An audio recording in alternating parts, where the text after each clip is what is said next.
At the end of last week's Parsha Miketz, the sons of Jacob return home from Egypt after purchasing food to sustain their family in Canaan during the famine. They do not know that the viceroy of Egypt is their brother Joseph, whom they sold into slavery.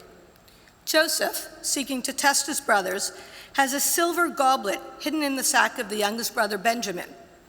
He then sends his officers to arrest the thief and bring them back to Egypt as a slave. When the goblet is found in Benjamin's sack, the brothers tear their clothes in mourning and return to Egypt.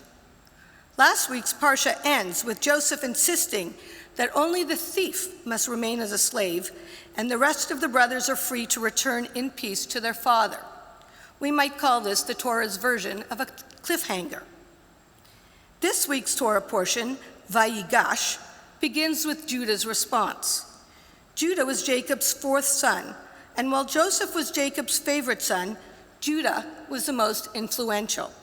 It was Judah who spotted the caravan of Ishmaelites approaching from a distance.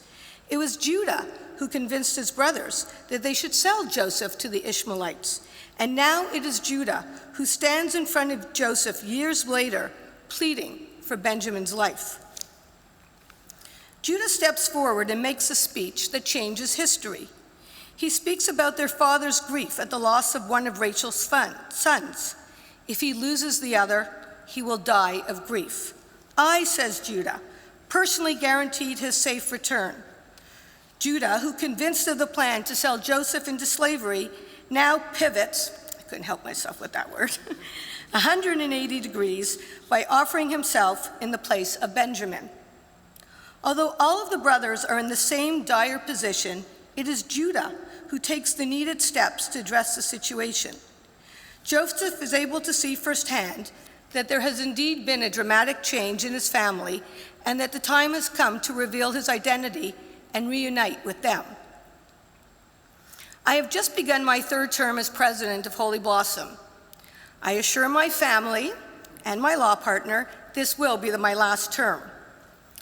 At each of the previous two board installations when I delivered the sermon, I found a way to segue those Torah portions to the theme of leadership.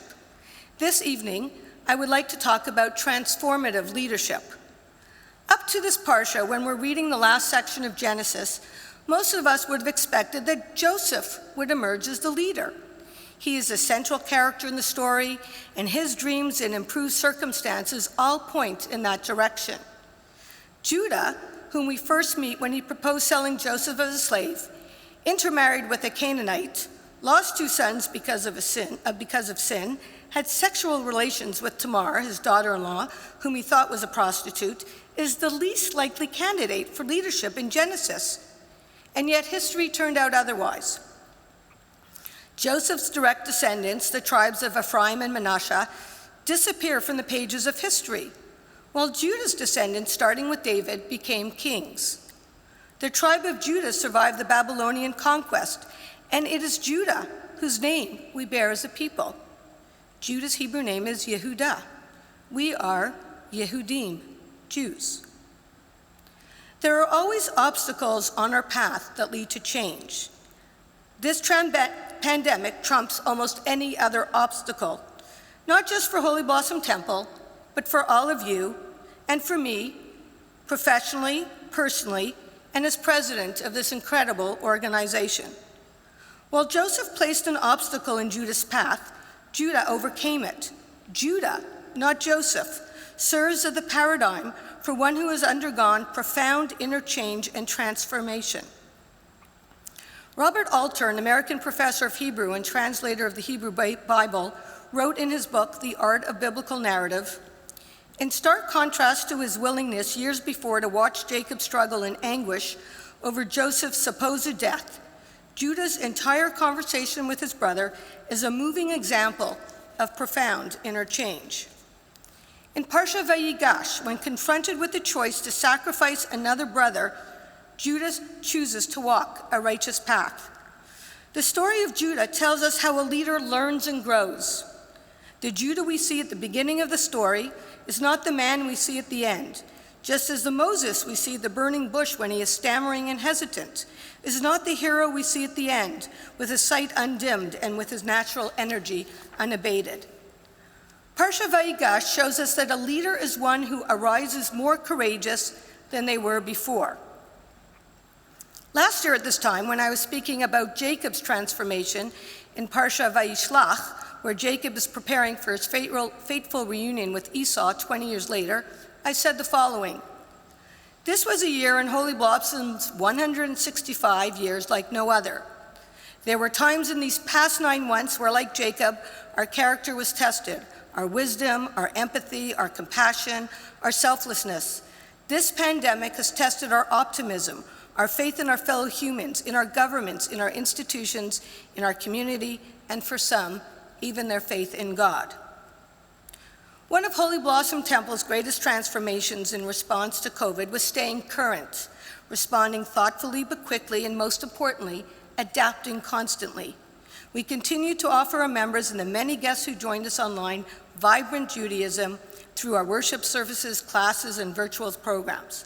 As I mentioned at the annual general meeting on Sunday, where I gave the highlights of the various department reports, during a period of time when we were closed, we had 140 new families join our congregation, having never stepped into this building.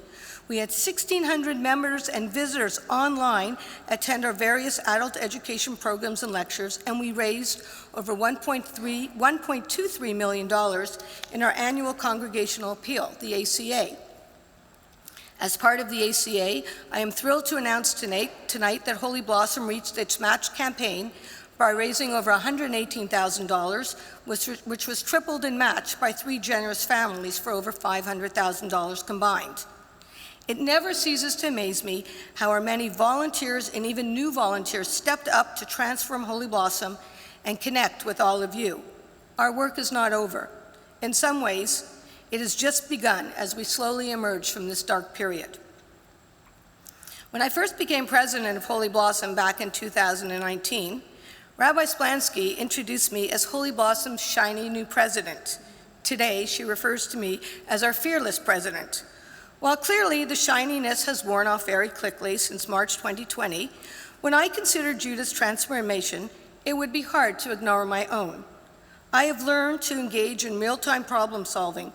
I've learned to be a partner in a team of leaders, listening and learning from my partners and balancing competing viewpoints. I have learned all about crisis leadership.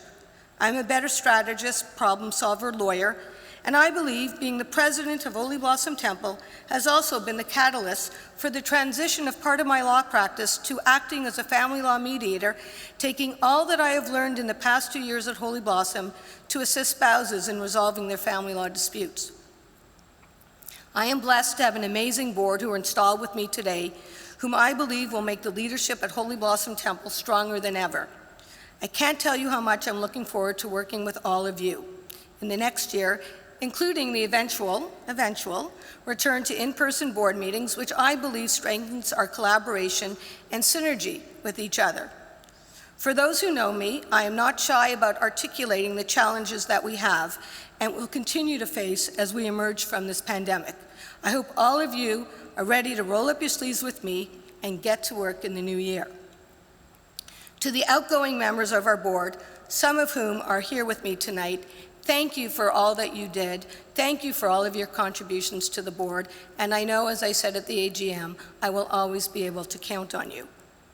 Of course, without the support of our past presidents, Judy Winberg and Joan Garson, who have been great sounding boards and support to me, in addition to all the good work they are doing at Holy Blossom, and really great work, as well as my sacred partners, Rabbi Splansky and Rachel Malik, who continue to inspire me each day in all of the work they do for this community. I also have to acknowledge my law partner, Susan Sack, my father, who's here tonight for the first time, since the pandemic, of course, my husband, Mark, our children, Sarah, Alex, and Hannah. I could not be standing here as your president today without their support. I am so grateful for their support and for all of yours. Tonight is also a special night for David Hart's family. David was a past warden of Holy Blossom Temple who was very passionate around our boardroom table, and tonight we will unveil his yahrzeit plaque shortly. To the newly installed Board of Directors, to the staff and clergy of Holy Blossom Temple, to all the congregants and our virtual guests, I encourage you to learn from Judah and to treat each obstacle as an opportunity for transformation and to lead by example, whether it be here at Holy Blossom Temple, where we welcome you, or within your own communities. In the face of what we have learned these past 2 years, no obstacle is insurmountable. Shabbat Shalom.